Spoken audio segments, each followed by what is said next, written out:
air conditioning on this 2018 Ford EcoBoost 1-liter engine, and good size little mini SUV for a 1-liter engine.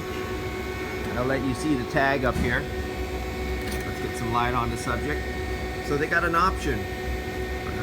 You got the option for 1 liter or 2 liter. This is a 1 liter, so it's 750 grams, not 450 grams. I just can imagine the shops that go, oh well, they look at it fast, they go, man, I don't want to put 750 grams in because that's going to cost a lot. So I'm going to put in the 450 grams. It should work okay. Okay, I'm not going to get into that discussion, but I already see what's going to happen because I've seen it before. Another one, collision damage. As you can see, where's the condenser? You see absolutely nothing, and damn it, I didn't put on my light on my camera. Sorry guys. Okay, I'll hold the light in my other hand then so you can see. You see no condenser. Okay, often these will get damaged, and if a body shop is trying to save money, or somebody say, oh, waive my deductible, or it's a cash job, these won't get fixed or replaced. And what I've noticed in some, now this is all new, this was done right through insurance company. I've seen these and the guys physically and mechanically force them open so they stay open over the time. I've seen them where they tried to fix them to save money and they failed out on the road, and they could fail in the open position, and I've seen them fail in the closed position. Not good for air conditioning. And the funny thing is, when one comes in fail, and it didn't overheat, but the AC didn't work well, and they did a recharge and just blew it out the door, and it still didn't work right, because these were failed in the closed position without heating, without an overheat problem. Another thing, let's get into some gaskets here. Check this out. Okay, here's the gaskets, not O-rings. And look down inside there. That is one flat crust, that's a metal gasket with a little rubber O-ring. Now look at this one on this side. You got the O-ring and you have a rubber gasket. And not only is that a rubber gasket, but this is almost like the old, remember the black metal perforated metal gaskets Chrysler used to use in the early 70s. I know many of you won't remember early 70s, but and I think going into a little bit into the 80s. Look at this. This is what you got here. Look at how thin this sucker is. Okay, so you got 2 gaskets. I'm really glad they actually did this. This is getting into the realm of CO2, where they were trying to, when they were thinking of developing CO2, they were going through great lengths for the higher pressures of double gasketing. They were actually using similar gaskets that were like the old Chrysler that had like the Teflon material, the black Teflon type material over a compression gasket that was only good one time, but body shops would always use them again and then have leaks later on, and customers would burn up compressors. And you have a secondary captive O-ring gasket. Remember last week I put out a video about the captive O-ring and the line, this end piece was broken off and the guy reused it anyway. What else? Okay, so that's it for that right there. On this one, this later one, they also put, let me see if I can see it again. Let me grab some light. The receiver dryer. Look way back there. You see that black strap back there? And then you see the silver can? There's your receiver dryer.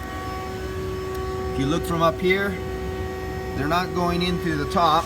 It's like a receiver dryer that's located on a condenser. Let's get the light back again. Both the fittings are from the bottom of the receiver dryer. Sorry for making your screen go sideways, guys, but I'm having problems getting in here. You also have the compressor that is put up by the oil pan, just snug right in there. You can barely see it. Actually, that looked like it took a little hit. Let me take a better look at that. I didn't see that.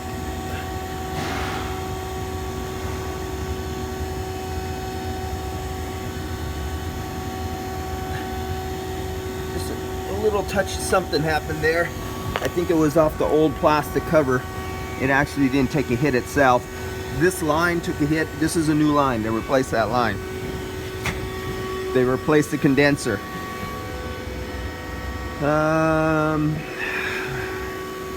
That's about it on this one. Of course, this has the internal expansion valve or internal heat exchanger. You can see the liquid line going in the suction line and around it to do the heat exchange. And can you see it come out over here? Looking for you guys. Way kind of out of your view. You can barely see that liquid line, and you can see the crimp below the fitting of the suction line, and it comes up in the bottom where the liquid goes in at. And then you have your outlet for your liquid. No, actually, you have your outlet for your liquid. This is another one of those. Up high, right here at the top, that's your liquid. But don't we usually have liquid coming in the bottom of the condenser? But when you come down to the bottom, you see that line right there?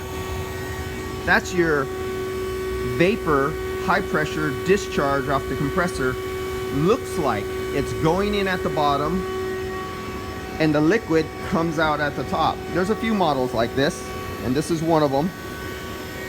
For you new guys in the industry, this will trick you up sometimes because, you know, I don't know if you'll put your fingers on there and going, wow, this discharge that's going into the condenser from the compressor is really cool, but it's not the discharge. You got to really follow the lines. And I see guys, I've been in shops where guys told me they couldn't believe how cool their discharge from the compressor was. They never got on their knees and followed it, and I see them up here and they're grabbing it like this, and this is the liquid. And I've been seeing this more and more.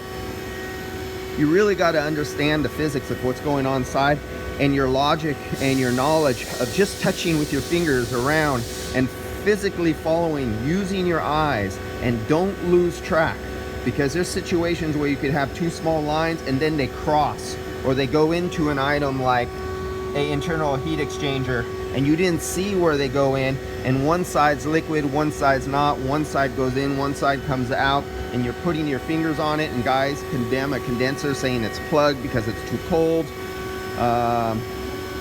Just a whole barrage of problems are coming up with these newer vehicles that they're making high efficiency, even more high efficient than what they were before, because they want these incredibly small charges of 450 grams. And at 450 grams, sorry for moving the camera around, making you guys dizzy, but for 450 grams, you need a really efficient system. And if you're just 2 ounces off, you're gonna have a really poor operating system in hot summer days in a hot climate, especially filled with a family going on vacation. Can I go over anything else here?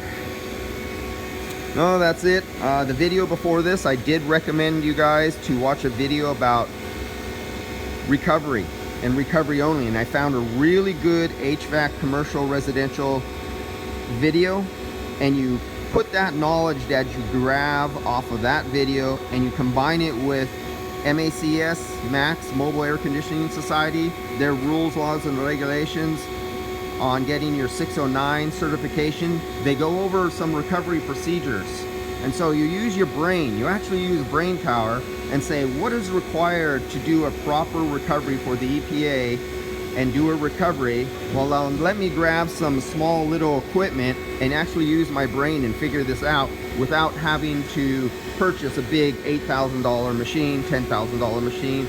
You can get some of the cheaper little $4,000 ones, but I already can tell you by experience what I've been finding out in shops, don't do it. Now I think that's enough for this video, because I'm starting to run behind on my schedule and my phone is giving me a message of somebody again asking me where am I, because I'm running about 45 minutes late today, and this is also taking up my time a little bit. So I'll see you guys later on the next one.